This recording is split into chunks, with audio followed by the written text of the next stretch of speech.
अब हम बात करते हैं टू कॉलम कैश बुक की। टू कॉलम कैश बुक इसको हम इसलिए बोलते हैं क्योंकि इसके अंदर अमाउंट के अंदर हम दो कॉलम बनाते हैं, एक कैश का और एक बैंक का। बिजनेस के अंदर कुछ ट्रांजैक्शन कैश के अंदर होते हैं, जबकि कुछ ट्रांजैक्शन चेक से यानी कि बैंक के थ्रू भी होते हैं।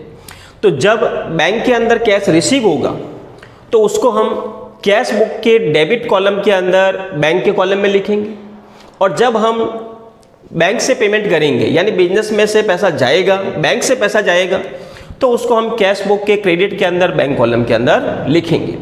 अगर कैश रिसीव होता है तब कैश में लिखेंगे, बैंक में पैसा रिसीव होता है तो बैंक कॉलम के अंदर लिखा जाएगा। अगर हम कैश का पेमेंट करेंगे तो कैश कॉलम में लिखेंगे, और जब हम बैंक से पेमेंट करेंगे, चेक से पेमेंट होगा यानी हमारा पैसा बैंक में से जाएगा, तो उसको हम कैश बुक के अंदर बैंक वाले कॉलम के अंदर लिखेंगे। तो यहाँ अमाउंट वाले के अंदर दो कॉलम बनाए जाते हैं, कैश और बैंक, इसलिए इसको बोला जाता है टू कॉलम कैश बुक। तो अब इसका हम एक न्यूमेरिकल क्वेश्चन करते हैं कि टू कॉलम कैश बुक हम किस तरीके से बना सकते हैं। क्वेश्चन देख लेते हैं।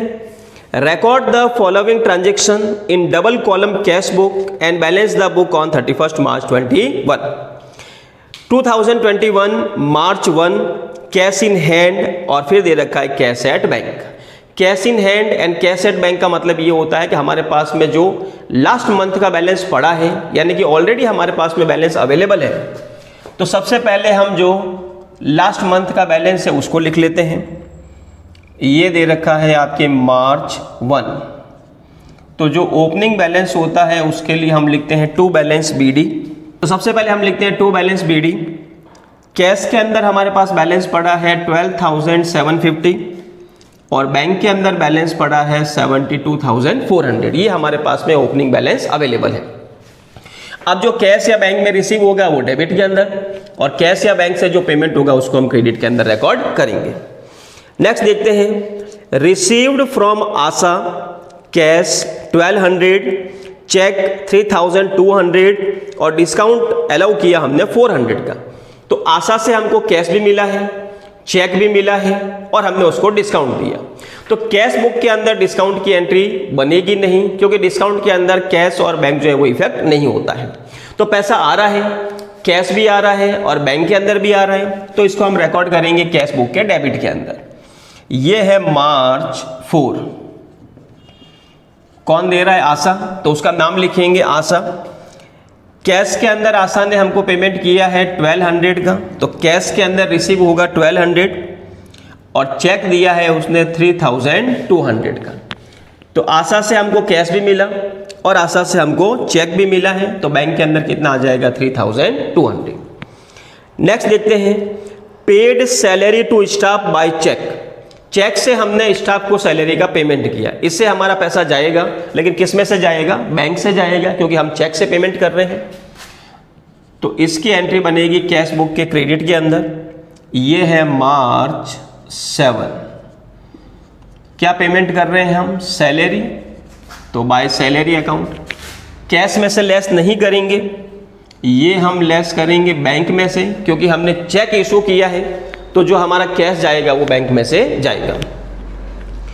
Withdraw cash from bank for office use. अब इसको ध्यान से समझना पड़ेगा। इसको बोला जाता है कॉन्ट्रा एंट्री।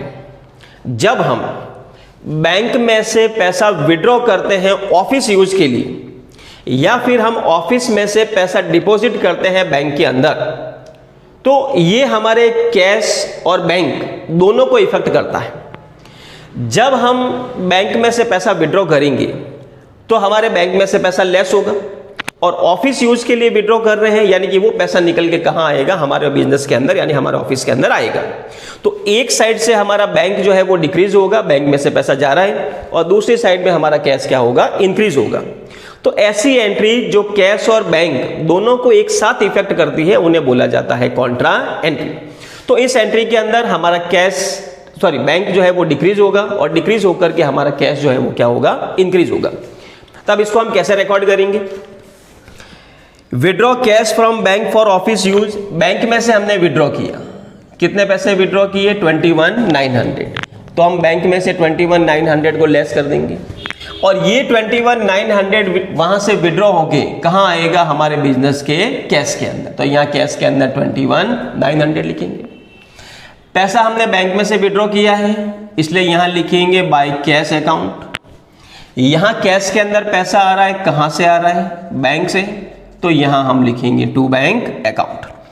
और इसकी डेट दे रखी थी मार्च 9, इधर भी हम लिखेंगे मार्च 9। और ये जो LF वाला कॉलम है इसके अंदर हम लिख देते हैं सी का मतलब होता है कॉन्ट्रा एंट्री। कॉन्ट्रा एंट्री वो होती है जो कैश और बैंक दोनों को एक साथ इफेक्ट करती है। दो कंडीशन ऐसी होती है जब हम कॉन्ट्रा एंट्री बनाते हैं। फर्स्ट जो इसके अंदर था, जब आप बैंक में से पैसा विड्रॉ करते हो ऑफिस यूज के लिए, और दूसरा जब हम ऑफिस में से पैसा बैंक के अंदर डिपॉजिट करते हैं, तब हम इन दो केस के अंदर कॉन्ट्रा एंट्री बनाएंगे। नेक्स्ट देखते हैं मार्च 12, interest paid by bank on bank balance. Bank ने हमको हमारे बैंक बैलेंस के ऊपर इंटरेस्ट पे किया, इससे हमको कैश मिलेगा, यानी कि हमारे बैंक के अंदर वो इंटरेस्ट डिपॉजिट हो जाएगा। तो पैसा कहाँ आ रहा है, बैंक के अंदर, और ये आ रहा है 1200, तो बैंक कॉलम में हम 1200 लिखेंगे। क्या मिल रहा है हमको, इंटरेस्ट, तो यहाँ लिख देंगे टू इंटरेस्ट अकाउंट। और ये था मार्च 12 को, तो बैंक हमको इंटरेस्ट देगा, तो ये हमारे बैंक के अंदर इंटरेस्ट ऐड होगा, तो बैंक बैलेंस हमारा बढ़ जाएगा। और किस फॉर्म में आ रहा है ये, इंटरेस्ट के अंदर, तो हम लिखेंगे to interest. Next, purchase furniture in cash 16,500। Cash के अंदर हमने फर्नीचर बाय किया, तो फर्नीचर परचेज करने से हमारा कैश जाएगा, तो इसको रिकॉर्ड करेंगे क्रेडिट के अंदर। ये था मार्च 16, क्या बाय किया हमने, फर्नीचर, तो बाय फर्नीचर अकाउंट। कैश में बाय किया है, तो इसको हम कैश के अंदर रिकॉर्ड करेंगे 16,500, यानी हमारे 16,500 कैश में से अमाउंट पेमेंट होगा। Next, paid to Mohan and company by cheque, discount received 100। Discount की एंट्री इसमें बनेगी नहीं। Paid to Mohan and company by cheque, Mohan and company को हमने चेक से पेमेंट किया, तो पेमेंट किया तो पैसा जाएगा, किस में से जाएगा, बैंक में से। मार्च 21, ये हमने पेमेंट किया है मोहन एंड कंपनी को, और चेक से पेमेंट हो रहा है, तो अमाउंट किसके अंदर लिखेंगे, बैंक वाले कॉलम के अंदर 10,900। नेक्स्ट देखते हैं, prop writer withdraw from office cash for his personal use. Prop writer यानी बिजनेस का जो ऑनर है वो ऑफिस के कैश में से पर्सनल यूज के लिए विड्रॉ कर रहा है, तो जब पर्सनल यूज के लिए विड्रॉ करता है उसको बोला जाता है ड्रॉइंग्स। इससे भी हमारा पैसा जाएगा, तो इसकी एंट्री बनाएंगे हम क्रेडिट के अंदर। और पर्सनल यूज के लिए विड्रॉ करना उसको हम बोलते हैं ड्रॉइंग्स, तो बाय ड्रॉइंग्स। अगर वो बैंक में से विड्रॉ करता है तो बैंक में अमाउंट लिखेंगे, और कैश में से विड्रॉ करता है तो कैश में लिखेंगे। यहां उसने कैश में से विड्रॉ किया है 11,600 रुपीज। यहां कैश विड्रॉ किया तो इसकी कॉन्ट्रा एंट्री नहीं बना सकते। कॉन्ट्रा एंट्री तब बनती है जब बिजनेस बैंक में से पैसा निकल के बिजनेस में आना चाहिए, या बिजनेस में से पैसा निकल करके हमारे बैंक के अंदर जाना चाहिए।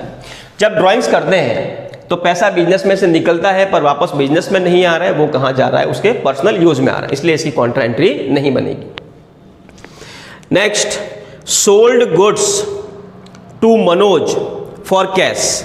मनोज को हमने सेल किया कैश के अंदर, तो इससे हमको कैश रिसीव होगा। यह है मार्च 29, मार्च 29 to sales account.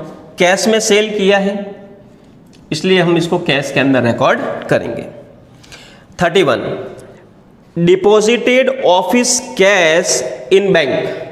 Office cash को हमने बैंक में डिपॉजिट किया, इसकी कॉन्ट्रा एंट्री बनेगी। क्यों बनेगी? क्योंकि यहां कैश और बैंक दोनों एक साथ इफेक्ट होंगे। कैश में से पैसा कम होगा, डिक्रीज होगा, और वो पैसा निकल के कहां जाएगा, हमारे बैंक के अंदर आएगा। यानी एक साइड से हमारा कैश डिक्रीज हो रहा है और दूसरे साइड से हमारा बैंक इंक्रीज हो जाएगा, बैंक बैलेंस। चलिए एंट्री बनाते हैं इसकी।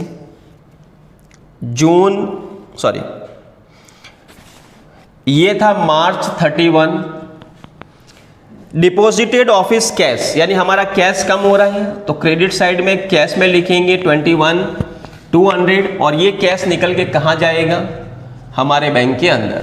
तो कैश को डिक्रीज कर देंगे, पेमेंट हो गया और कहाँ आ गया पैसा, हमारे बैंक के अंदर। कैश के अंदर एंट्री बनाइए, पैसा कहाँ जा रहा है, बैंक में, तो इधर लिखेंगे बाय बैंक अकाउंट। यहाँ बैंक में पैसा आ रहा है तो इधर लिखेंगे हम टू कैश अकाउंट और दोनों के सामने लिखेंगे सी मीन्स कॉन्ट्रा एंट्री। और ये था मार्च 31। तो हमने कैश बैंक के अंदर डिपॉजिट किया तो कैश डिक्रीज हुआ 21,200 से, क्या लिखेंगे, बैंक, पैसा कहाँ जा रहा है, बैंक में।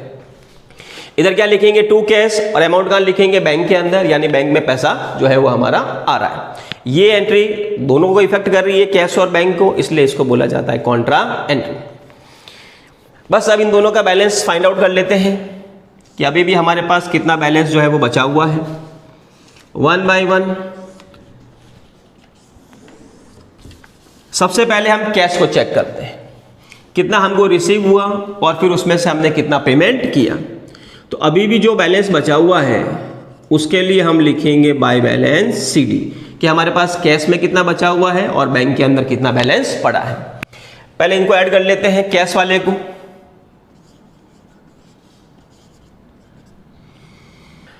तो डेबिट साइड के अंदर कैश बुक की जो टोटल आ रही है वो आ रही है 50,650 और कैश बुक की क्रेडिट की जो टोटल है वो है 49,300, यानी इतना पैसा हमको मिला और इसमें से ये हमने पेमेंट किया।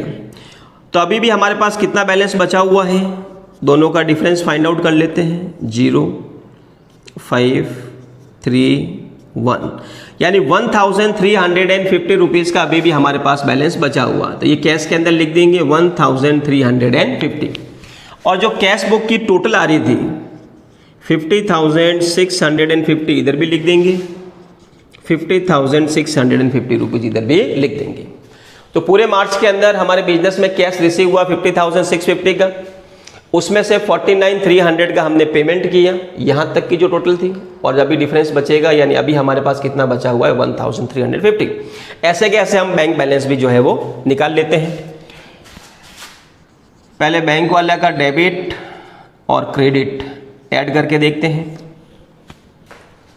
तो बैंक कॉलम की जो टोटल आ रही है डेबिट के अंदर वो आ रही है 98,000 और क्रेडिट की जो टोटल आ रही है वो आ रहा है 58,400, यानी हमने बैंक के अंदर कितना पैसा रिसीव किया 98,000 का और बैंक से हमने इतना पेमेंट किया। तो अभी भी हमारे पास कितना बैलेंस बचा हुआ है, कैसे निकलेगा, 58,400 को इस रिसीव में से माइनस कर देते हैं, 006 17 - 8 9 3 39,600 जो है अभी भी हमारे पास में बैलेंस बचा हुआ है। तो ये हम बैंक के अंदर लिखेंगे 39,600।